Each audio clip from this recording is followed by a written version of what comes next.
Hey, what's up, everybody? I hope everybody is doing well this morning. I was impressed to share a testimony this morning, and if you guys do know me, you guys know that part of me is about sharing your story, and not just the youth in the world is that I'm looking for. I'm also looking for Christians and people to share their testimony about what God is doing. But as I was saying, I was impressed to share his testimony this morning, and I've been talking to a couple people, and a lot of them are going through some rough times, right? And I'm just like, guys, like, I understand things get hard and things may seem impossible, but there's a God who's able to bring you through that.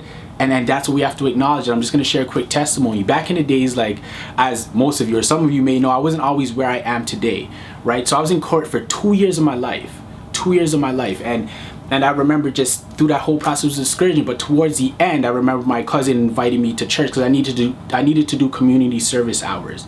So I started doing that at Toronto West SDA, T-West, yeah.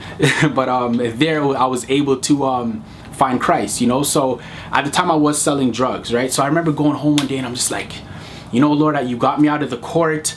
My restitution is paid, my community service hours, but I still have a criminal record. But regardless of what, I remember going home. There was this night I went home and I woke up in the morning and I said, I'm done with this life.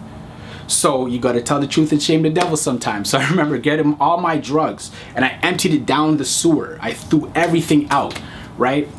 And it was all good because I'm like, God, like, you're amazing. I don't need to do this. And besides selling drugs, it's not even good for people. Do you see what I'm saying? So what happened was I came to a point where it's like, I have no job and I also have a criminal record, right? So it was difficult. So I remember sending out a couple resumes and I actually prayed and God's like, send out resumes. And I'm just like, hey, like, resumes, I have a criminal record. What do you want me to do? So I went to different locations, dropped off my resume, and so a place called me back and they're like, oh, hey, you want to come in for an interview? And I'm like, sure, why not? Right? So I went for the interview and then it was good. It went well. The first interview, got past it. They called me back for the second interview and they're just like, okay, hey, we really like you. You're very intelligent. You're good at selling things. So we want you to work with us, but we have to do a criminal background check. And I remember like feeling my heart kind of sunk because I'm just like, man, now I'm not going to get this job. And I do need it, because I have no source of income right now. And so I left there and I'm like, okay, cool. And I remember leaving there and I was taking the bus home and I'm like, maybe I should just call them back and tell them that, hey, no, I no longer want the job. I found something else. And honestly, it just came to a point where I was just like, you know what, I'm just going to stick it through. I got to trust God through this. I could have called back, but I didn't. And it kind of reminds me of what God does. God brings us to these points sometimes where he puts us in a situation where we can only trust him. Like the children, when he brought Moses and the people out of Egypt, he brought them to the Red Sea.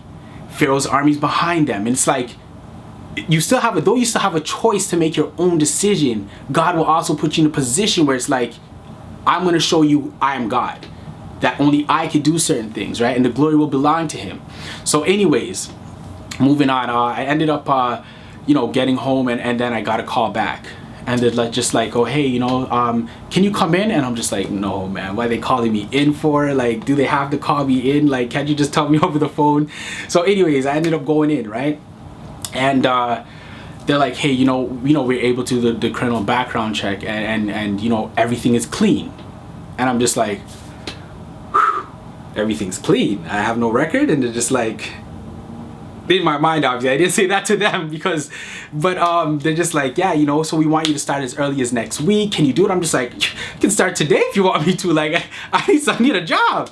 So anyways, man, like, I ended up getting the job. And what am I saying? Like, my message is that we have to learn and start to trust in God because God can do the impossible. Like, I literally had a criminal record on my name. I had it. I've seen it. And I was told I had it too. And it was just like, but despite that, by faith, I was able to come to a point where I was trusting God to do the impossible. I could have easily turned around and called and said, hey, I don't want this job no more because of my fear, because of my whole own human feelings that would have led me astray. But instead, I decided to just accept that, hey, listen, God, you're a God of the impossible and you can do this. So guys, whatever you're going through today, whatever you're experiencing, listen, it may be job loss, it may be a relationship, it can be school, it can be work, whatever it is, guys. Trust God for the impossible, because he's able. And I feel like we've also come to a point where we try to do things so much ourselves, and God's kind of just like chilling on the throne, like, guys, man, I'm here for you, but you guys are not letting me in, right? So I'm just encouraging you, and myself included, just to really start trusting God. And I'm actually gonna wrap up now, but I just finished reading the story, the book of Job. You know, thank God he's been waking me up like, 4 or 5 in the morning, and I've just been reading Job, and I got through the book of Job. And I just want to read one passage from you, and hope that it resonates with you, to let you know how special you are in God's eyes, right? So I just finished reading the book of Job, as I said, and there was this part that just really stuck out to me, right?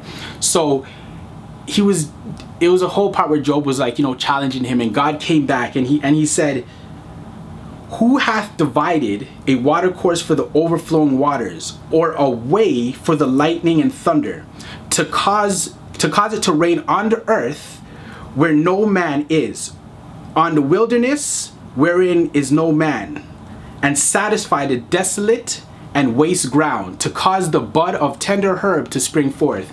And what that says to me is that, like, he could have said, "Oh, I feed the people around me," or "Look how I bless you." But no, he's like, "I'm making it rain in the wilderness where nobody is, where there's dry ground. So if I can care so much about the dry ground, how much more do I care about you?"